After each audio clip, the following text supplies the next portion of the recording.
Hey there, hobby warriors. Welcome back to my Horus Heresy 2.0 Tactica series. If you're new to the channel, welcome.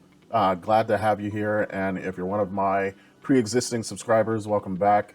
Very quickly, make sure you hit a like on this video so that I can keep putting out more content for you guys, and I know what you guys are looking for. If you're not subscribed to the channel, go ahead, hit that subscribe button, click the notification bell, so that way you know anytime I release new content. And if you are interested in supporting the channel further, there are links in the video description for that. But without further ado, we had a request on our World Eaters video to do the Raven Guard next, and so that's what we're going to dive in today. I do want to address the audio in the World Eaters video was a little jacked up. I don't know what happened between my recording and exporting and then uploading. I will probably re-record that video once I get through the other legions, but hopefully today's video will sound a lot better. But let's go ahead and dive in. All right, so the Legion overview. Pros. The Legion-specific units for the Raven Guard are excellent. You get a really good shooting unit, you get a really good melee unit. We'll go into details later. You have excellent deployment flexibility due to your Primarch. Corvus Corax, he completely changes the way the Legion allows your units to deploy. No Legion will be able to out-deploy the Raven Guard, especially if you're including Corax in your army. You have defensive tech in the form of Widespread Shrouded available to you. Now, as far as damage mitigation rolls go, Feel No Pain is the best form of damage mitigation, but Shrouded is still very, very valuable, and you get it across a lot of your units. You also have special Movement 14 jump packs, which we'll get into the bonuses of that later.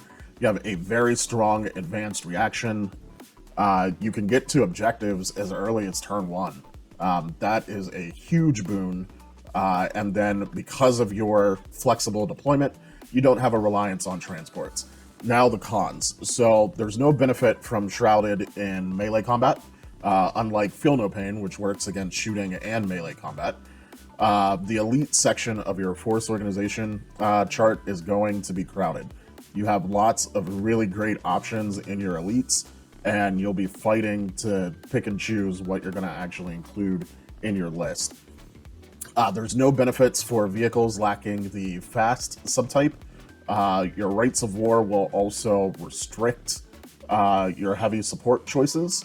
So if you love the Raven Guard, but you want to run vehicle heavy, you're probably not going to want to run the bespoke Legion Rights of War. You'll probably want to pick one of the generic Rights of War that are available to all of the legions. Number 4, most of your rules don't actually increase the efficiency of basic Legion units in combat. Most of your rules are centered around altering deployment or making things slightly more survivable via Shrouded or giving you reserve options. And then your dedicated range units can be vulnerable to Deep Strike and Outflank. Alright, so let's dive into the Legion rules. So first up, we have Shadow and Fury, which is a collection of 3 different rules. So most of the units in your army are sorted into either Talons, Falcons, or Hawks. So Talons are going to be your non-heavy, non-jump, non-Tartaros Terminator infantry. So things like your basic tactical squads, your support squads, your veteran squads. All of those units gain Infiltrate, and they gain Shrouded 6+ whenever they're targeted by shooting outside of 8 inches. For your Falcons, so that's going to be your heavy infantry, your jump infantry, your Tartarus Terminators, and your Dreadnoughts. You re-roll fail wound rolls of 1 on the charge, which is useful. And then lastly, your Hawks, which are going to be your cavalry, your fast vehicles, and your flyers. Whenever you're running, moving flat out, or zooming, you gain Shrouded 6+, or if you already had Shrouded 6+, you get bumped up to Shrouded 5+. So this is sort of like a Jinx save that you would have had available in previous editions. Now, it is important to note, again, you get 0 bonuses to any vehicles that do not have the fast subtype, and your Rites of War double down on that. Now, your advanced reaction, I really like this one. So, whenever one of your units is targeted for a shooting attack, once per game, you can choose to move that unit a number of inches in any direction equal to the highest initiative value in the unit. So, for most Legion units, it's probably going to be 4 inches. If it's a unit that maybe has your Praetor, you're going to get to move 5 inches, so forth. The unit then gains Shrouded 4+ until the end of the turn. So if your unit is still in range after they've moved, you now have a 4+ damage mitigation roll against all shooting throughout your opponent's turn. And if that move takes you out of range of your opponent's weapons, your opponent just wastes their shooting attack. They're not allowed to choose another target. So this is a great way to protect a critical unit from very dangerous shooting. And again, that protection lasts for the entirety of the shooting phase. So this is just really awesome. Can really throw a kink in your opponent's plans. All right, so let's talk about the Legion Armory. So for +5 points, any model, not just character, but any model with a Lightning Claw can swap it for a Raven's Talon. So you keep Shred, you keep your AP3, still a specialist weapon, and you get +2 attacks if it's paired, but it adds Rending 5+. So you get a 33% chance to drop down to AP2, which can be really, really awesome. For +10 points, any character can purchase an Improviser, which gives you +1 BS, and you take you take Blind Test, rather, at Initiative 1. This is pretty much a great way to guarantee that someone who wants to be shooting a lot will almost never miss. You do have the best snipers in the game, which we will talk about a little bit later, so that is an upgrade you may want to consider. Next up, for 20 points, any Praetor or Centurion can take Chameleoline. I have no idea how you're supposed to pronounce that. My brain splits that up into Camel and then Eoline, but that's neither here nor there. But what it does is actually really cool. So it grants a model Shrouded 6+ if they lack the Shrouded rule. Otherwise, it improves your Shrouded by 1. So this can be a great way if, say, you use your advanced reaction on the unit that your Praetor was in. Your Praetor's Shrouded rolls are going to be on a 3+ instead of a 4+, which is awesome. And then lastly, we have the Corvid jump packs. So if you have an independent character with a Warhawk jump pack, you can further upgrade it for an additional 10 points to a Corvid jump pack.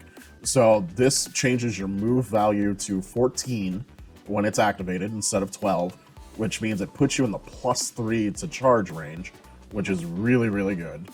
You get a 4+ invulnerable save for any failed dangerous terrain test. You get Bulky 3, Deep Strike, and Hammer of War 1. With that +3 to charge coming out of Deep Strike, you're almost guaranteed to charge.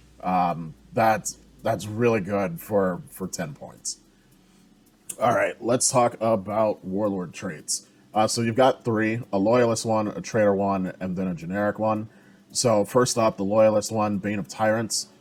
You get +1 attack and strength while you're in a challenge. That bonus jumps up to +2 attack and strength if you're in a challenge with the enemy Warlord. It grants an additional assault reaction as well. Very, very solid Warlord trait. You'll see in a bit that Raven Guard typically are gunning for Slay the Warlord. So this Warlord trait just helps you accomplish that. Next up, we have the Hidden Hand. While your Warlord is in reserves, you may re-roll all failed reserve rolls, which gives you a little bit more consistency to make sure that your reserves get on the board right when you want them. Your Warlord and any joined unit gain Fleet 2, which, bear in mind that Fleet in this edition not only does it modify your run distance, it also modifies your reaction distance and your charge distance. So if your Warlord had a Corvid jump pack, which is typically the easiest way to get them into reserves, you're now getting +5 to charge out of Deep Strike. Your charges are almost guaranteed at that point. You also get an additional movement reaction, which can be handy. Now, lastly, the traitor warlord trait, no gods or masters. The fluff behind this was actually really interesting. So apparently after Isvan, there was some Raven Guard that just became so disillusioned with, the Imperium falling apart, and, they thought that their Primarch was dead and, being betrayed, that they went full emo and just turned into anarchist space pirates who would just pillage and plunder whatever they wanted and just kind of live for themselves. So this is traitor only. And now what it does is actually kind of neat. So whenever you're in base contact with an infantry or a cavalry model, if that model has a higher weapon skill, strength, or initiative than you, you automatically adjust those stats to match the models that you're in contact with. So you can have a Praetor who is in base contact with, say, an Emperor's Children Praetor, who's probably going to have higher initiative. Well, now you match their initiative. So this can kind of help level the playing field in challenges, or if you find yourself in combat with something that usually you wouldn't want to be in combat with, well, now you're fighting on an equal footing. So very interesting warlord trait there. All three of these, I feel like, have uses and can play well for you. Very solid all the way around. All right, so let's talk about Rites of War. So you have two. There is the Decapitation Strike and the Liberation Force. Now, Liberation Force forces you to utilize Solar Auxilia or Imperialis Militia, which those armies don't have rules just yet at the time of recording. So I'll very briefly go over what this does, but you actually really can't use it right now. So it forces you to take an allied detachment of Auxilia or Militia. You need to have at least 4 units. And then once per battle, all your Raven Guard units gain Stubborn until the end of the turn. All of the models in that mandatory allied detachment gain Stubborn permanently. And then all Raven Guard gain Hatred Everything whenever they're within 6 inches of a model from that allied detachment. The restriction being that your Raven Guard detachment, your primary detachment, you're not allowed to include any units with the slow, heavy, artillery, bombard, or automated artillery subtypes. So this, it's kind of self-explanatory. The Raven Guard are coming in as a relief force for their baseline human brothers in arms, and you're really, really looking to potentially use units that would give you outflank options or give you deep strike options so that you're kind of boxing your opponent in. It's kind of hard to evaluate this, like I said, with the Auxilia and the Militia not having rules just yet. Now, the one Rite of War that we will focus on, which is actually really good, is Decapitation Strike. So all Raven Guard get preferred enemy independent characters. So this means literally every single Raven Guard unit you have is re-rolling hits and re-rolling wounds against enemy independent characters. Any model arriving via Deep Strike or Flanking Assault gets Shrouded 5+ on the turn that they arrive. Speaks for itself. A mitigation save is a mitigation save, and that's pretty good. In addition to that, you get +2 VP for achieving Slay the Warlord. Now, when you look at that, so that extra 2 VP for achieving Slay the Warlord, that's going to keep your opponent on their back foot. They're not going to want to leave their independent characters out in the open. They're probably going to try and hide them in cover or out of line of sight, or maybe hiding in a tank, which alters their playstyle. That is huge for being able to play mind games with your opponent, especially when they know that your entire army is re-rolling hits and re-rolling wounds against their warlord and other independent characters. We also talked about Raven Guard having the absolute best snipers in the game, where you can scalpel characters out of a unit, no problem. So we'll get into that a little bit later. I'm getting ahead of myself. But limitations, you can only take a single heavy support choice, and you may not take any fortifications. Those limitations are not really limitations. If you watched my World Eater video, you will have seen that in your fast attack slot, you can bring all the heavy weapons that you need in order to crack a tank. So being limited to a single heavy support choice is not a problem, and you probably weren't taking any fortifications anyway. But this Rite of War, it's very fluffy. The Raven Guard in the lore, were behind enemy lines, disrupting supplies, assassinating key personnel to break the enemy chain of command, and it rewards you for doing that. So these are the kinds of Rites of War that I really like to see. And again, I think Liberation Force will be great for a fun narrative battle. It's just really hard to evaluate again without the rules being available for the Auxilia. So the Praetor tax, which honestly, it doesn't really feel like a tax with the Raven Guard. So for build 1, I went with the standard Praetor, Bane of Tyrants Warlord trait, Decapitation Strike for the Rite of War. For the equipment, we went with dual Raven's Talons, a Nemesis Bolter, and the Camilleline for a total of 180 points. So this guy is a sniper. However, he's not afraid to get his hands dirty if he gets charged. So you can embed him in a unit of more Dathan, which we'll talk about in a little bit, which they have target synergy because they're both units with access to sniper weaponry. So they're going to be wanting to scalpel out those characters. But if you happen to get charged by an enemy deep striker, this guy can absolutely just blenderize whoever is charging you. Now for build 2, I went with the standard Praetor again. This time we went with the Hidden Hand Warlord trait, still using Decapitation Strike. We went with the dual Raven's Talons and a Corvid Jump Pack, also for 180 points. And I call this the Baby Corax build. It operates very similarly to Corax himself, without all of the additional special rules that he brings. But you can embed this Praetor in a Dark Fury squad.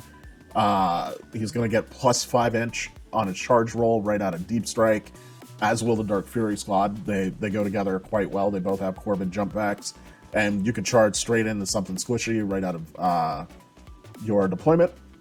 And with base AP3, that 33% chance to rend up to AP2, with all of the additional attacks, you figure you get 2 for the dual Talons. You're going to get your extra 1 for charging. You're going to do some damage on the way in. Now, your Primarch, Corvus Corax, in my opinion, is one of the best Primarchs in the game. So for a measly 440 points, you're going to get the Primarch stat line with Weapon Skill and Initiative 7, 2-up save with a 4-up Invulnerable, and a Shrouded 4+. So not only do you get your armor save, your invulnerable save, you also get a 50% damage mitigation save against shooting. Now in combat, Corax is an absolute monster. So 7 attacks base with Blind, Shred, so you're re-rolling your failed wounds, AP2, and then at the start of every assault phase, you get to choose a fighting style. So you can either give him Sudden Strike 3, which means he's fighting at Initiative 10 on the charge. You can give him Rage 4, which means he's up to 11 attacks on the charge. Or you can give him a 4+ Murder Strike, so that he's causing instant death on a 4+. Absolute monster. He can pretty much handle almost any other unit in the game in close combat, and it gets even nastier. So for shooting, he's got 2 identical pistols with Rending 3+, Deflagrate and Mastercrafted, which is pretty gross. The kicker, which is right here, which is why I almost feel like he's an auto-include, is that all Raven Guard infantry and cavalry gain Scout and Crusader. This is absolutely massive. It changes the way the Legion list works. Literally all of your infantry that now have Scouts have the option to now outflank. So the opportunities for this are just absolutely endless. You can have heavy weapon squads coming in from your opponent's board edge. Your Terminators now don't need transports. They can come in from a sideboard edge and potentially charge straight out of reserves. Your support squads now don't need transports and don't need to run up the board. They can come out of reserves in enemy territory and do what they need to do.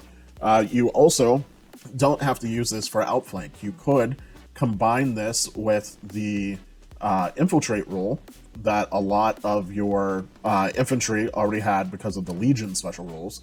So you can deploy anywhere on the board for the most part. I think the restriction is you have to be 9 inches away from an enemy model. But then you can take a scout move. So now you can play mind games with your opponent during the deployment phase. You can start the game on objectives with large tactical squads. The ramifications of this are absolutely endless. And in my opinion, Corvus Corax is what makes the Raven Guard work. Now, moving on, he grants an additional movement reaction. He also unlocks Rite of War, so if you're using Corax, you don't need to take a Praetor. You can save yourself that 180 points. He gains Deep Strike because he has a special version of a Corvid jump pack. He can run 21 inches, which is absolutely insane. And because he needed to be more baller, they gave him hit and run. So not only are you better than almost everyone in close combat, if for some reason you don't want to be in close combat, you can choose to just walk away and then go charge something else. He's just an absolute monster. If you are looking to play Raven Guard, I would honestly say if you're playing 2,000 points or higher, it's hard to tell you to not bring Corax. Alright, so more Legion-specific units. We've got the Mor Dathan. These are essentially your veteran reconnaissance squads. So you get 5 bodies for 150 points. You get a Legion veteran stat line, 3-up save, Scout, Relentless, Shroud Bombs. So Shroud Bombs, if you're not familiar, it essentially adds an extra 6 inches to enemy shooting the range. So if they were sitting, say, right at 24 inches, somebody trying to shoot them with a bolter, because they have Shroud Bombs, they count as being 30 inches away and would therefore be an illegal target. So you can configure the squad in one of 3 ways. So you can go sniper loadout with Nemesis bolters. You could go lots of low quality shots, and there's different ways to do that. They come standard with shotguns. You could trade those out for Volkite. And then you also have a melee option. You have your choice of power weapons for everyone in the squad. They do have access to missile launchers, and then they get a special unit ability called Fatal Strike, where once per battle for 1 shooting phase, all of your guns gain rending 4+. Now, in my opinion, the best way to use these guys are as snipers. So, I know I've hinted at it throughout the video. We're going to dig into why this works so well for the Raven Guard. So, for one, the sniper rule allows you precision shots. So you get to allocate wounds within the enemy unit however you desire. So that means that independent characters can't hide within a unit if you have a sniper weapon. Now, because of your Rite of War, you're re-rolling all of your hits, you're re-rolling all of your wounds, and then for 1 shooting phase during the game, all of your sniper weapons go up to rending 4+, so half of your wounds that you're causing should be at AP2, which is forcing your opponent to take invulnerable saves if they have them. Now, let's also keep in mind that these guys are relentless, so they can run and gun, because Nemesis bolters are heavy, but with the relentless rule, you're allowed to move and still shoot as if you had not moved. And then you also have Scout. So you have flexibility with your deployment to make sure that you can get good lines of sight. By and large, these are the best snipers available to anyone for a unit. I do recommend the sniper loadout if you wanted to go with the lots of low quality shots and then outflank them, get them close to a key enemy unit, and then pop Fatal Strike. That can also be really, really good. I think the melee option is a little bit of a waste here, mostly because it makes the unit so expensive that now people are going to really, really think of it as a key threat and do everything within their power to kind of get rid of it. As is, the downfall of lots of units that have a multi-purpose toolkit. The more you invest in them, typically the less you get out of them, because you've made them such a large threat that the enemy can see that and they want it gone. Snipers are definitely the way to go with this unit, in my opinion. If you wanted to convert, a model or two to holding missile launchers, that could also work for your Fatal Strike turn as well. Next up, we have the Dark Fury Squad, and these guys are dead simple. So you get 5 for 150 points. They're Legion veterans with dual Raven's Talons and Corvid jump packs. You get a 3-up save, precision strikes on a 6+, and sudden strike, so you're +1 initiative on the charge. So that means the basic unit, no other synergy taken into account. You're +3 on the charge, your initiative 5 on the charge, your AP 3 on the charge with a chance to go down to AP 2. This is a set it and forget it missile. They will absolutely blenderize any power armored Marines. They could even hold their own against units like Terminators that have a 2-up save by forcing the enemy unit to take invulnerable saves due to the rending 5+ on the claws. You're also getting an insane number of attacks on the charge. So everybody is 2 attacks base. You get +2 for having dual Raven's Talons, and then an additional +1 for charging. So 5 attacks each on the charge. You're re-rolling your wounds. Potentially, if you're attacking a unit that has an independent character in it, you're re-rolling your hits. These guys can get a lot of good work done. They also make a great bodyguard for Corax, because both Corax and the Furies are kitted out to do the exact same thing. Alright, so let's talk about some key units. So let's talk about the Deep Strikers first. So obviously, Corvus Corax, he's a melee beatstick and a force multiplier. You definitely do not want to leave him on the shelf. Your Dark Fury squads, great melee unit, great bodyguard unit, almost guaranteed the charge out of Deep Strike. They will absolutely blenderize anything that you throw them into, especially if you can guarantee that you're going to get that charge so that you're attacking at initiative 5. Legion Destroyer assault squads, these guys are pretty much always great, mostly because of rad grenades. So anytime you can combo charge into a unit and the rad grenade procs, so it makes it easier for your guys to wound the enemy, it's going to be a good day. Your Legion assault squads, the line, great for clearing objectives. You re-roll your wound rolls of 1 thanks to your Legion trait. If you're also using Corax, though, you also get Scout. So you can get them up the board very, very quickly without necessarily putting them in Deep Strike. But to each their own, however, the deployment's going, that's going to be your choice, and it gives you ultimate flexibility. Legion Skyhunter squadrons, anti-tank, hit and run, shrouded. The sergeant in the unit can actually take a Raven's Talon, which means you can pop a tank and actually charge in there, get some wounds, and then in your next turn, pop out of combat and do it all again. Your land speeders, both the Javelin and the standard land speeder, you're getting that shrouded save. You're bringing anti-tank in your fast attack slot. Then the various flyers that are available to the legions. Yours are going to be a little bit more durable because you have that shrouded damage mitigation save, and it's also a great way to bring some anti-tank since your heavy support slots are going to be restricted.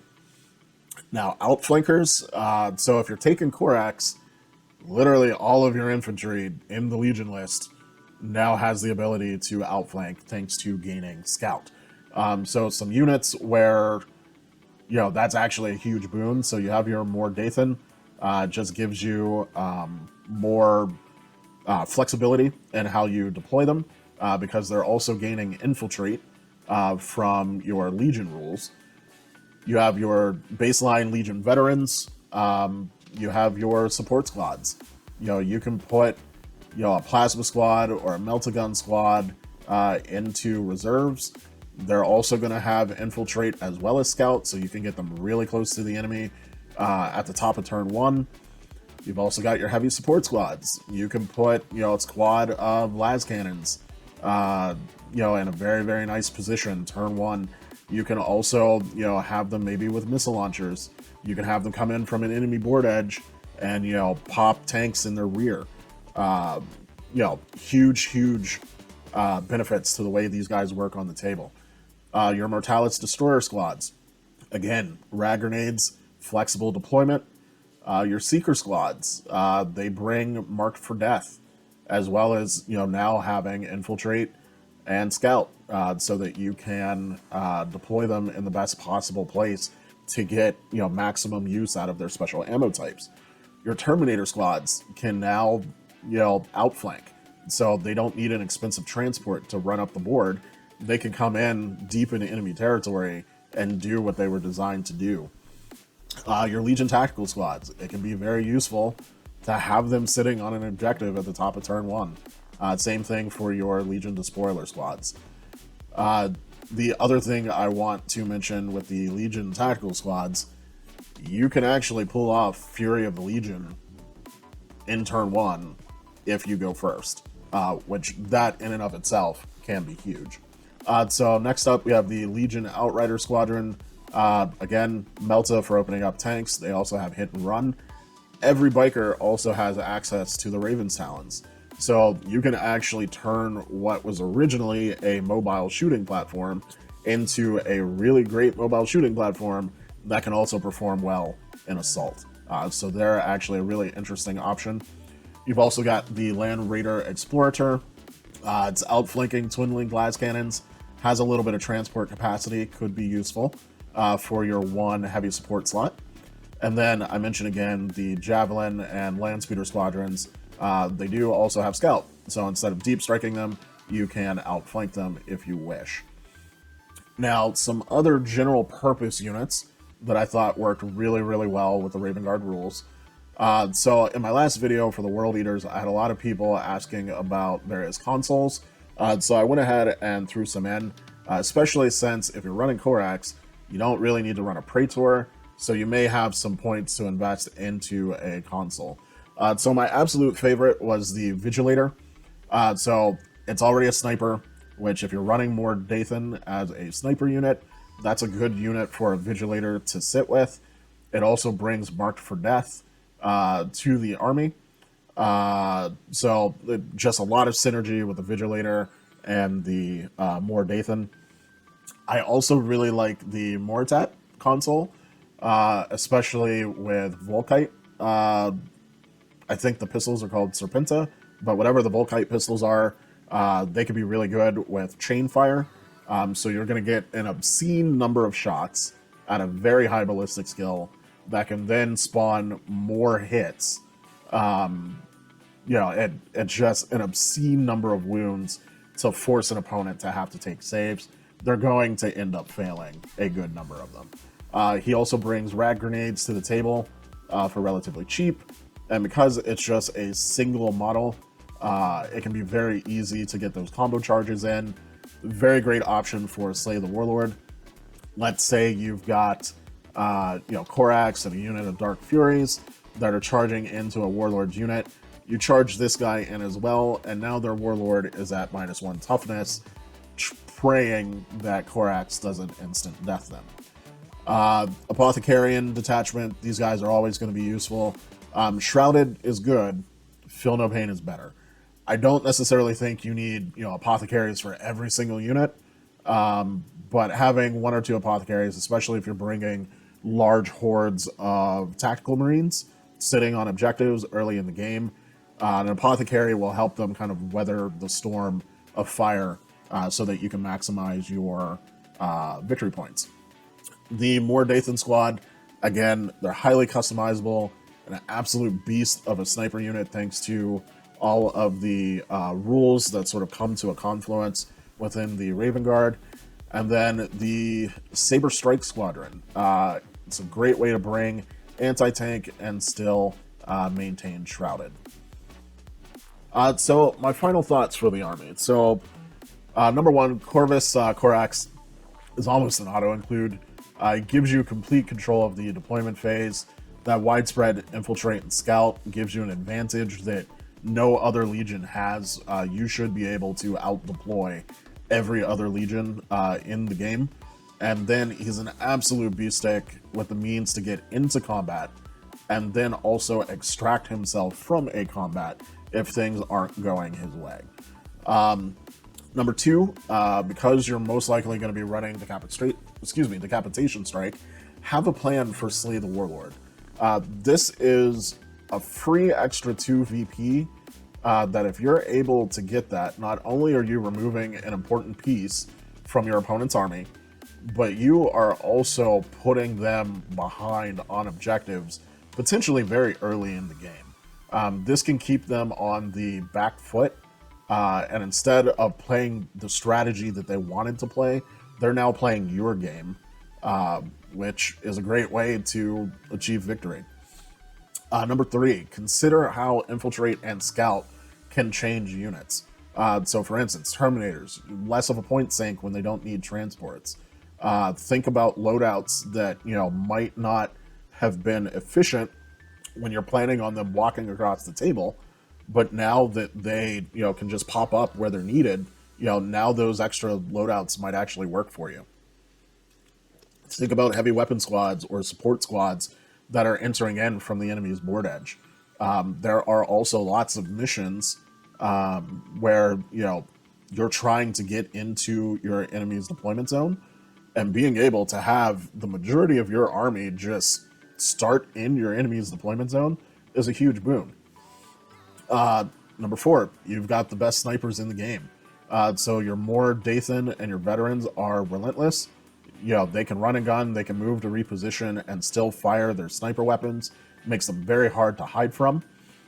Remember that sniper weapons grant precision shots. The Decapitating Strike's Rite of War gives you free rerolls, both hit and wound, against enemy independent characters, even if they're embedded in units.